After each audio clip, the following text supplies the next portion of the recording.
بسم اللہ الرحمن الرحیم۔ اللہ کے پاک نام سے شروع جو بڑا مہربان نہایت رحم والا ہے۔ حضرت امام علی علیہ السلام کا فرمان عالی شان ہے کہ جنت صرف خواہش اور آرزو سے ہاتھ نہیں آتی اور روزی محض غنی بننے سے حاصل نہیں ہوتی۔ آپ نے فرمایا کہ دوسروں کے سینے سے شر اس طرح دور کر کہ پہلے اپنے سینے کی صفائی کر لے۔ جو شخص کسی برے پہلو کو اختیار کرتا ہے اسے اس کے آثار ہی برے نظر آتے ہیں۔ نیک کام میں کسی سے پیچھے ہونا اس سے بہتر ہے کہ برے کاموں میں اوروں کا پیشوا اور امام بنے۔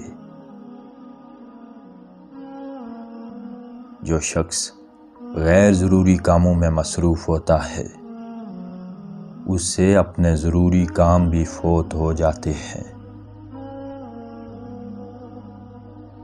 جو کام لوگوں کے سامنے کرنا مناسب نہیں اس کو چھپا کر بھی نہیں کرنا چاہیے۔ جس کی نیت ٹھیک نہیں اس کے عمل کا کوئی اعتبار نہیں، اور جس میں عقل و بصیرت نہیں اس کے علم کی کوئی دلیل نہیں۔ گناہ کو ترک کر دینا سب سے اچھا عمل ہے اور دوسروں سے طمع سب سے قبیح خصلت ہے۔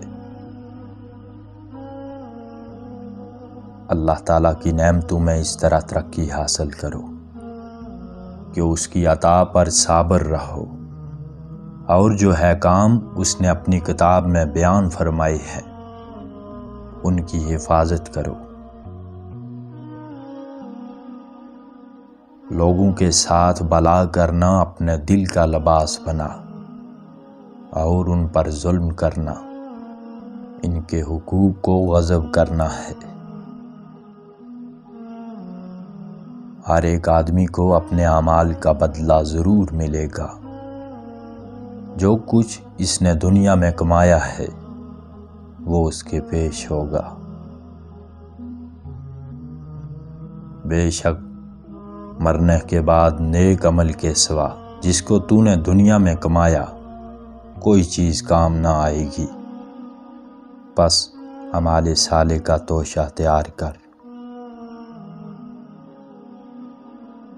ایسے بہت سے لوگ ہیں جو حق کو سمجھتے ہیں مگر مانتے نہیں، اور ایسے بہت سے لوگ ہیں جو علم رکھتے ہیں مگر اس کے مطابق عمل نہیں کرتے۔ نیکی کرنے والا نیکی سے اچھا اور برائی کرنے والا برائی سے برا ہے۔